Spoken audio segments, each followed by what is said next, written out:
Okay, so hello and welcome everyone. In this video, I'm going to do a walkthrough of the practice version of Exam 2. And there's a couple comments here. So first off, the first 13 questions are going to be actually kind of pertaining to the basic supply and demand model. That was largely an Exam 1 topic, and so I keep them here because they're relevant for they're relevant for the final, and they're a little bit relevant to Exam 2. So the part of the supply and demand model that's relevant for Exam 2 is thinking about if both curves are moving. So if you get a change in demand and you get a change in supply, and you have to determine what's happened to price and quantity in the new equilibrium, like that's in my course, that's an Exam 2 topic, and certainly relevant for the final exam.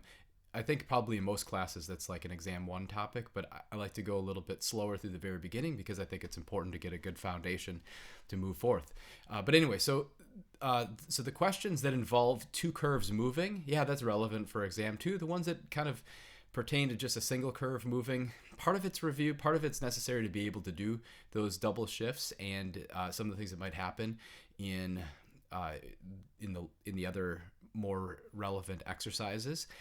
The other thing is in terms of like specifically for the winter 2020 version of Exam 2, which has to be administered via Canvas due to coronavirus. Probably my current thought is having the formatted exam being similar to what is here, but having like a free response portion in Canvas. And that actually sets itself up pretty well for a multiple choice with explanation or a true-false question with explanation. I'll just have to see what's going to end up being kind of the most straightforward way to devise the exam.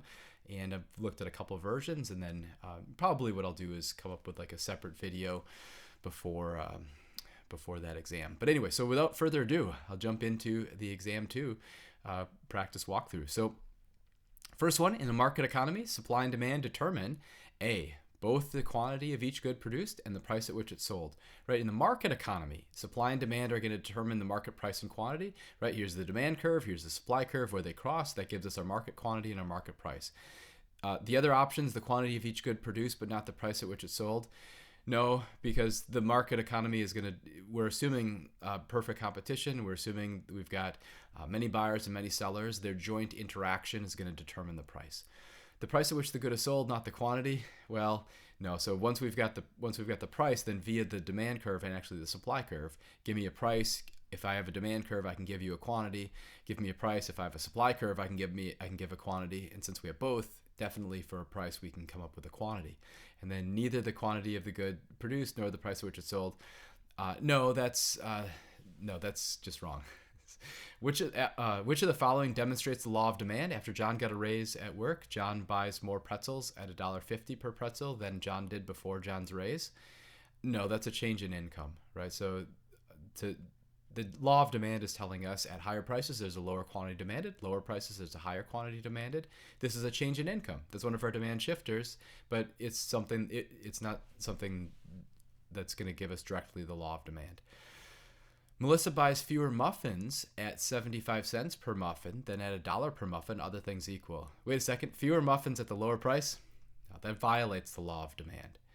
Dave buys more donuts at 25 cents per donut than at 50 cents per donut, other things equal. Yeah, that's exactly the law of demand. Quantity rises when price falls, so more donuts at the lower price than at the higher price. Kendra buys fewer Snickers at 60 cents than since the price of Milky Ways fell to 50 cents per Milky Way. No, this is a change in the price of a substitute, right? And so we need to know something about how Kendra's feeling about Snickers at a different price of Snickers or Milky Way at a different price of Milky Way. But as soon as we introduce both of them and we don't have different prices for the same one, no, this is a change in the price of a substitute. The line that relates the price of the good with the quantity demanded of the good is called the demand curve, and it usually slopes downward. The demand schedule is a table. The demand curve slopes upward. No. Supply curves typically slope upward, though supply curves could be horizontal. The demand curve, and demand curve usually slopes downward. Could be horizontal for the demand faced by an individual competitive firm, but typically, that's what we say, usually slopes downward. So I say true by definition. When we move along a given demand curve, Only the price is held constant? No. You move around the demand curve, price is changing, right? The demand curve is giving us all the possible combinations of price and quantity demanded. So you get a change in price and you get a change in quantity demanded when you move along a demand curve. Income and price are held constant? No, because price is not held constant. Moving along a demand curve, yes, income is held constant, but price isn't held constant. If you change in income is going to move, it's like representing a change. We represent the change in income as a shift to the demand curve, so that would be a point on a different demand curve. All non-price determinants of demand are held constant. Yeah, this is our ceteris paribus assumption. We move along a given demand curve. You're getting only a change in price, right? So this is saying when there's a change in the price of the good, we'll get a change in the quantity demanded. And very often we forget to say the ceteris paribus, but it's implied, right? You're holding constant everything else. Otherwise, you'd be on a different demand curve. All determinants of quantity demanded are held constant. Oh, this is a terminological question, right? You want to know the difference between demand and quantity demanded. Demand is going to be the entire relationship. Quantity demanded is just the amount at a specific price. Okay, if something happens to alter the quantity demanded at a given price, well, then the demand curve shifts. And I just say this follows actually 4 and 5 are very closely related. Okay, a rightward shift in the demand curve is an increase in demand. And this is true by definition. If we have a rightward shift in demand, that's an increase in demand. An increase in the price of a good will decrease the quantity demanded. Change in price changes the quantity, right? If we get an increase in the price, we get a decrease in the quantity demanded. That's the law of demand. A decrease in income increases the demand for a good, or if a decrease in income increases the demand for a good, then the good is an inferior good, right? If your income falls but you buy more, it must be an inferior good. Typically, we'd assume if your income falls, you buy less. But when people are relatively poor, they buy more of the inferior good. So this is just definition of an inferior good. Suppose a decrease in the price of good X results in fewer units of good Y being sold. This implies X and Y are subs, right? A decrease in the price and we buy less of good Y, right? What's happening? You're decreasing the demand for good Y and you're increasing the quantity demanded of good X. So they're substitute goods. If it were the case that the decrease in the price of good X resulted in an increase in the amount of good Y, then we call them complements. A higher price for bagels would result in an increase in demand for muffins. These follow, I put them close together because they follow directly. So a higher price of bagels, we assume bagels and muffins are substitutes, right? And so we get a higher price for bagels, we get a smaller quantity demanded of bagels, but an increase in demand for muffins, the substitute good. Prices of commercial airline tickets, assuming it's a normal good, have fallen in recent months. Over the same period, the price of jet fuel has risen and consumer incomes have fallen. Which of the following best explains the falling prices of airline tickets? Well, this would be the demand curve for airline tickets has shifted to the left. Matter of fact, more than the supply curve has shifted to the left. Right, okay, so the price of airline tickets, assuming it's a normal good, have fallen. So we're looking for a price decrease. Over the same period, the price of jet fuel has risen. So we'd expect that's going to be an increase in the price of an important input. So this will give us a leftward shift to the supply curve. This first part, the price of the jet fuel has risen. Consumer incomes have fallen. This is going to be, assuming this is a normal good, this is going to give us a decrease in demand. So both demand and supply are shifting to the left. I've drawn my picture with demand shifting further to the left than supply. Here's S1, S2, here's D1, D2. Initial equilibrium, new equilibrium, price falls, quantity falls. Right? Suppose Z is a normal good. The equilibrium price and quantity in the year 2001 was 15 and 50 units respectively.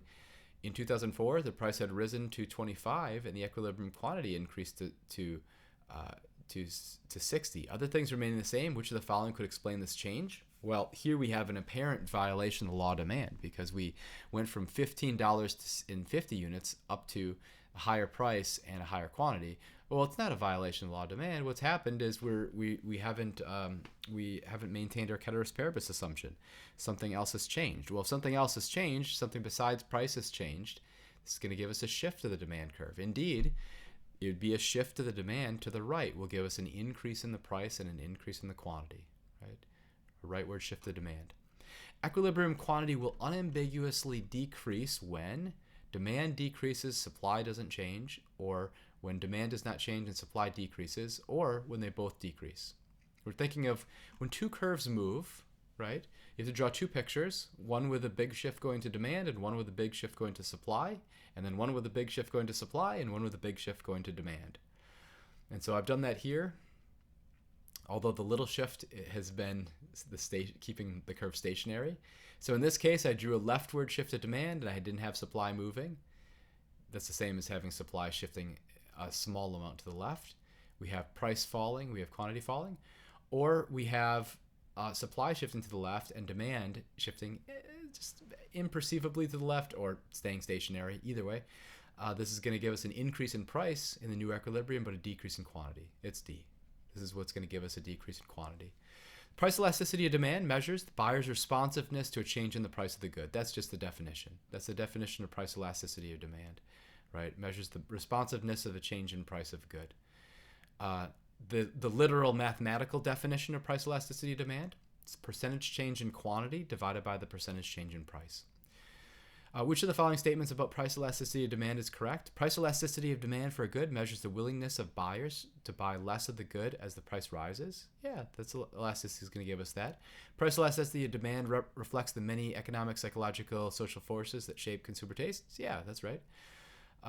These are going to be things that are going to determine price elasticity of demand reflects social forces that shape. Other things equal, if a good has close substitutes and good Y does not have close substitutes, then the demand for good X will be more elastic than the demand for good Y. The good with better close substitutes.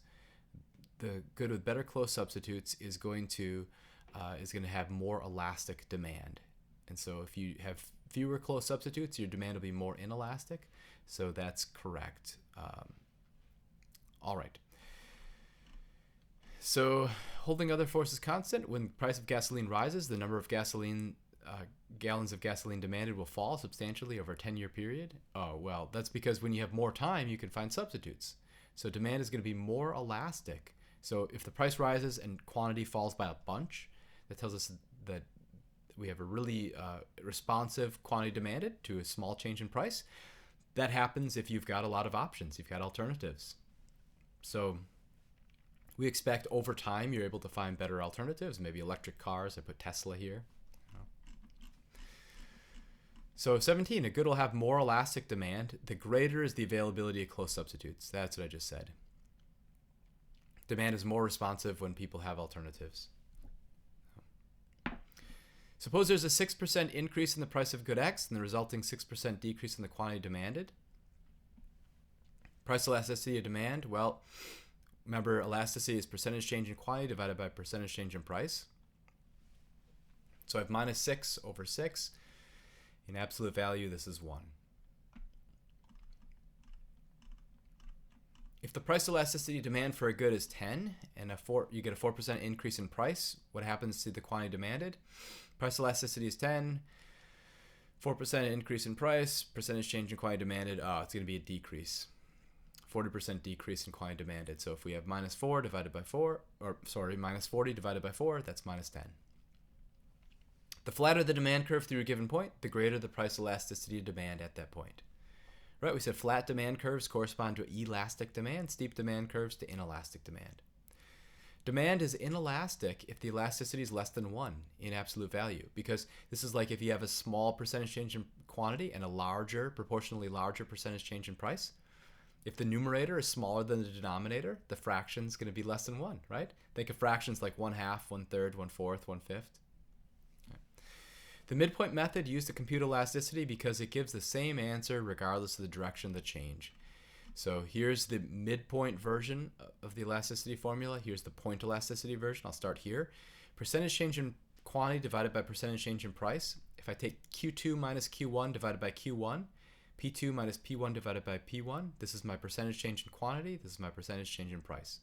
It's a percentage change in quantity because the Q2 minus Q1, that's literally a change, right? New minus old divided by old, right? So when I divide it by the starting point, that makes it a percentage change. Just for example, suppose we're at 105. Suppose we're at 100, we go up to 105. What's the percentage change? 5%. Because you take 105 minus 100 divided by 100, it's going to be 5 over 100 or 5%. This again is literally a percentage change in price. Well, if you divide, whichever point you're dividing by corresponds to where you're computing the elasticity. So when we get this elasticity by this formula, it's giving us the price elasticity of demand specifically at the point Q1, P1.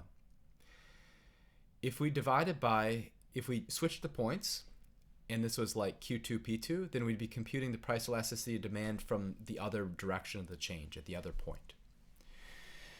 That's important because then what's the midpoint formula doing? Well, this is still got to change, Q2 minus Q1. What's this? This is the average. So you're taking the change divided by the average of the 2 points, right? For quantity and then for price. And because of this, it doesn't matter which is the order, Q1, or which is your starting point and which is your ending point. You'll compute the same elasticity in either direction. And I've got that at the end of my elasticity video. I illustrate that.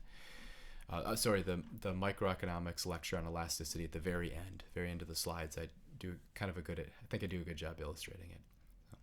Anyway, so when demand is elastic, an increase in the price will cause a decrease in total revenue.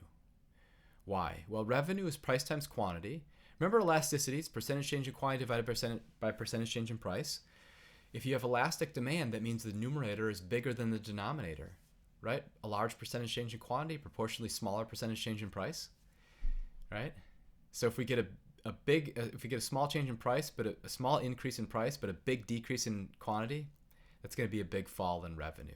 So, which of the following could be the price elasticity of demand for a good for which an increase in price would increase revenue? We're looking for inelastic demand. We're looking for an elasticity smaller than 1 in absolute value. That's only this one, part A. Suppose goods A and B are substitute for each other. We'd expect the cross-price elasticity between these two goods to be positive. Negative if they're complements, positive if they're substitutes, right? This is the percentage change in the quantity of good A divided by the percentage change in price of good B. Is positive if you get an increase in the price of good B causes an increase in the quantity demanded of good A, or decrease in the price of good B causes a decrease in the quantity demanded of good A. So this would be like an increase in the price of Pepsi causes an increase in the demand for Coke. People buy less Pepsi, more Coke. Muriel's income elasticity demand for football tickets is 1.5. Other things equal, this means that Muriel's income increases by 20%. Muriel will buy, well, remember, this is our elasticity, this is our formula, percentage change in quantity divided by percentage change in income. So percentage change in income was 0.2, so 20% of 1.5 is 0.3, right? 30% more football tickets. Assume a 4% decrease in income results in a 6% increase in quantity demanded of a good. The income elasticity of demand for the good is negative, and therefore the good is inferior. Right, percentage change in quantity divided by percentage change in income. 6 divided by minus 4, that's negative. If you have a negative income elasticity, you have an inferior good, right? You have a decrease in income causes an increase in quantity demanded. You're buying more of the inferior good as you're becoming poorer. If you have a positive income elasticity, then you have a normal good. A legal maximum on the price at which a good can be sold is called a price ceiling. Legal maximum. Price ceiling doesn't let the price go any higher. Think of like a real ceiling. Ceiling doesn't let you go any higher in the room. That's what a price ceiling does. It doesn't let the price go any higher. To say that a price ceiling is binding is to say the price ceiling, well, it's below the equilibrium. And therefore, whenever you have a price, you want to find the quantity supplied and the quantity demanded. Here's the quantity supplied. Here's the quantity demanded. Quantity demanded is larger than the quantity supplied. This is a shortage. So binding price ceiling causes the quantity demanded to exceed the quantity supplied. Indeed, that's what we have. A shortage results when a binding price ceiling is imposed on a market. We've got this here. Suppose the government has imposed a price ceiling on cell phones. Which of the following events could transform the price ceiling from one that is binding to one that's not binding? Technological advance that makes cell phone production less expensive, right? A massive increase in supply. So here is the price. This is binding because this is the equilibrium. We need something that's going to cause the equilibrium price to fall below this P upper bar. That can happen if we get a big rightward shift to supply. Now the equilibrium's here. The price ceiling saying you can't go any higher than this amount, and nobody cares because they don't want the market doesn't want the equilibrium price that high anyway. Wants it down here. As a rationing mechanism, prices are efficient. Long lines are inefficient. What's a rationing mechanism? It's just how goods are allocated. It's how we determine who gets what. So prices are efficient. Prices are going to, price mechanism under relatively strong assumptions that we have perfect competition and all the nice assumptions for perfect competition. We have the equilibrium price maximizing total surplus. Long lines are inefficient. Yep. So we have people waiting in line, wasting time. Minimum wage is an example of a price floor. Yep. Minimum wage is a price floor. It's not letting the price go any lower. We're saying you can't pay anybody. If you're hiring a worker, you have to pay them at least this amount. Can't pay them any lower than whatever that is. Minimum wage laws dictate the lowest price employers may pay for labor. It's the same thing here. Suppose P star is the equilibrium price of barley, but the government has legal authority to control the market price. If it wants to maximize barley sales, I just said this. Set it equal to P star, right? We're assuming the equilibrium price is going to maximize total surplus.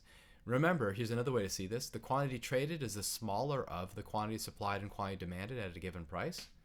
If P star holds, then QS is equal to QD is equal to QT. So then the quantity traded is just the equilibrium quantity, and there's no shortage or surplus. If there's a shortage or surplus, the market's not efficient, and you wouldn't, and nor would you be maximizing sales. Suppose you want to show the minimum wage has a small impact on employment. Help your argument if you can show the market for unskilled labor is inelastic, right? What's employment? Employment is the number of people who keep their jobs. That's going to be the difference. That's going to be the quantity demanded at that given price is those employed. Those unemployed is this difference right here. Difference between the quantity demanded and quantity supplied at that price. So if demand's relatively inelastic, the quantity demanded is pretty close at the minimum wage as it is to at the equilibrium price. So pretty unresponsive to the change in price. If a tax is imposed on the market with inelastic demand and elastic supply, buyers bear the larger burden, right? This is tax incidence. Whichever side is more inelastic is going to bear the larger share of the burden. Tax incidence. So here we have a steeper demand curve, a higher supply curve. Here is the price buyers pay. Here's the price sellers receive, and here's the equilibrium price. And notice the price buyers pay is much higher than P star than is PS, price sellers receive below P star, right? There's a bigger distance here than here. This vertical height here is the size of the tax. Remember, we could either draw this as a tax on sellers and the leftward shift the supply curve by the amount. It'll be everywhere higher than the original supply curve by an amount equal to the tax. It's going to go through here, through this point. Or we could leftward shift the demand curve by an amount equal to the tax, and it'll be everywhere lower. In particular, go through this point right here. And that's just fine. Either way, we end up getting the exact same picture. And so that's sort of our argument for tax incidence being driven by elasticity, not anything else. If the government removes a tax on buyers of a good and imposes the same tax on sellers, the price paid by buyers doesn't change. Price received by sellers doesn't change. What matters for PB, PS, and tax incidence? Elasticity. All right, so refer to figure 6.5. If the government imposes a price floor of $5 on the market, the result is, well, it's a surplus of 30 units of the good. All right, so here was 6.5. I don't know if I can make this kind of better for the, I want to make it better for the sake of the video, and I think that's going to still be kind of blurry. Oh, sorry.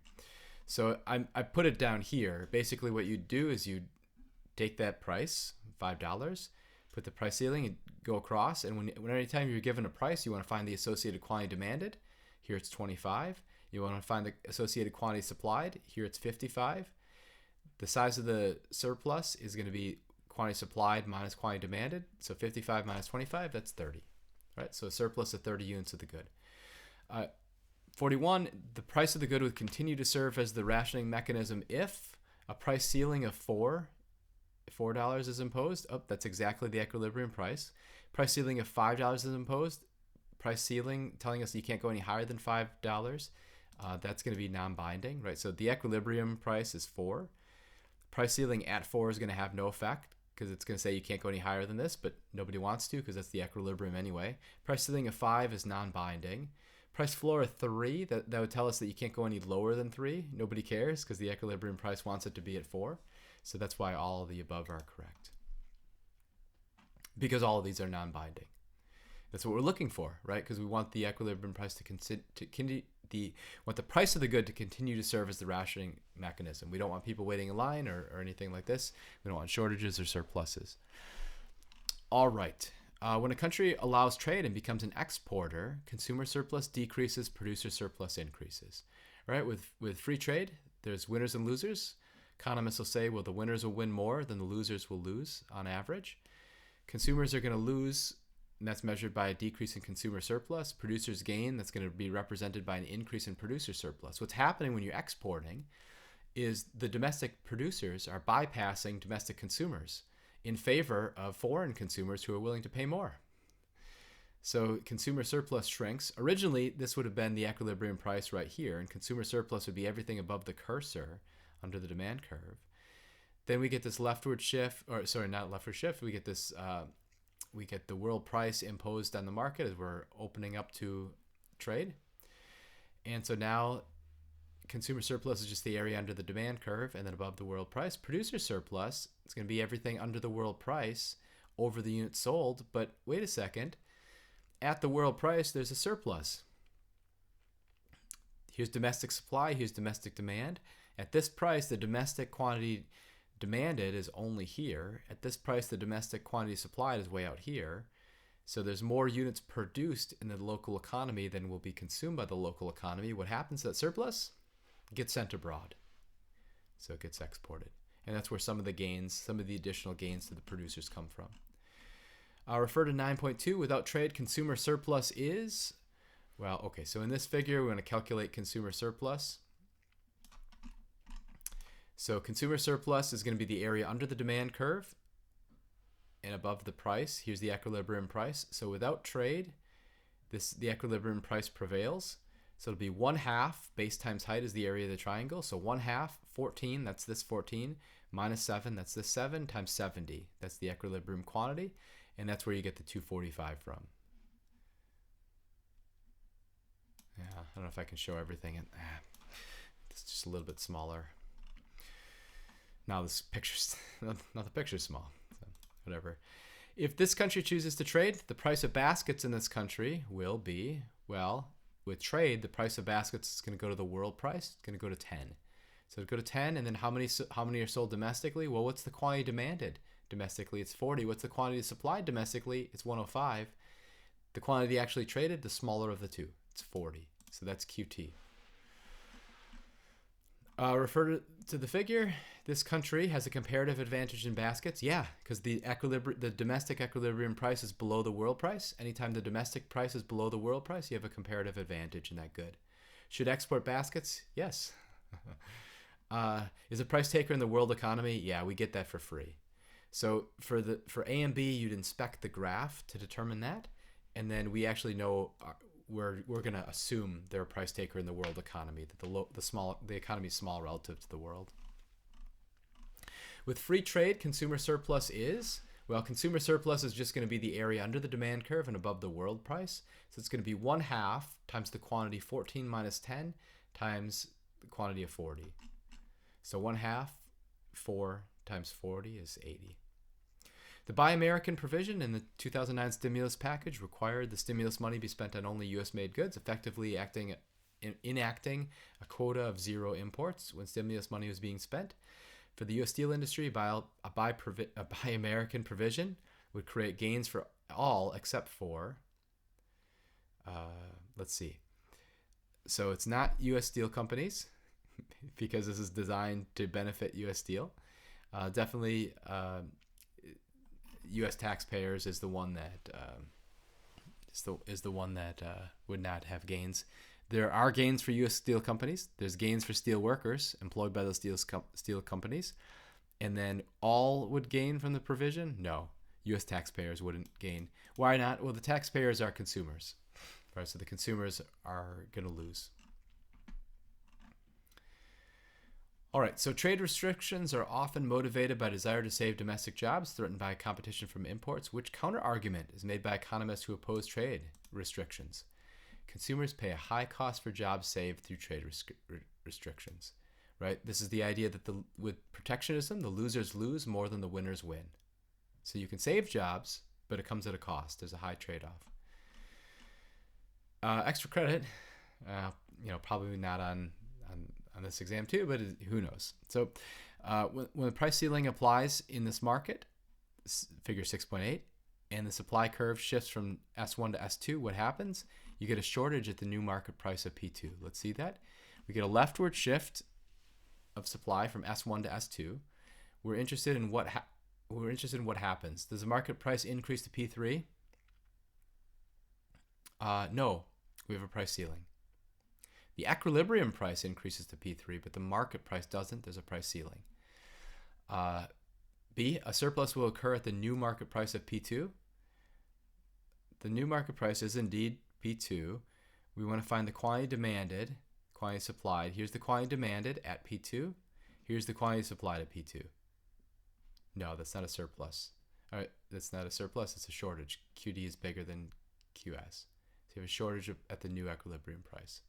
Market price will stay at P1? No, because we get a new equilibrium that's higher. It makes this price ceiling become binding. At P1, when the demand curve was D and the supply curve was S1, this price ceiling was non-binding. When the price ceiling applies in this market and the supply curve shifts from S1 to S2, the resulting quantity of gasoline that's bought and sold is going to be less than Q3, right? We're looking for QT, so the quantity traded. So Q3 would be the equilibrium quantity, right? And we're assuming the binding price ceiling after the shift is going to impose the inefficiency. And part of the inefficiency is going to be we're going to get less trade than we would have in the unconstrained equilibrium. What's going to happen? Well, when this is the price, P2, we find our quantity supplied, it's here. We find our quantity demanded, here. The smaller of the two is quantity traded. That's QS. Well, that's smaller than Q3. So here the answer was Q3. Okay, so I'm going to go ahead and conclude here, and I hope you enjoy the video. Like and have a good night, everyone.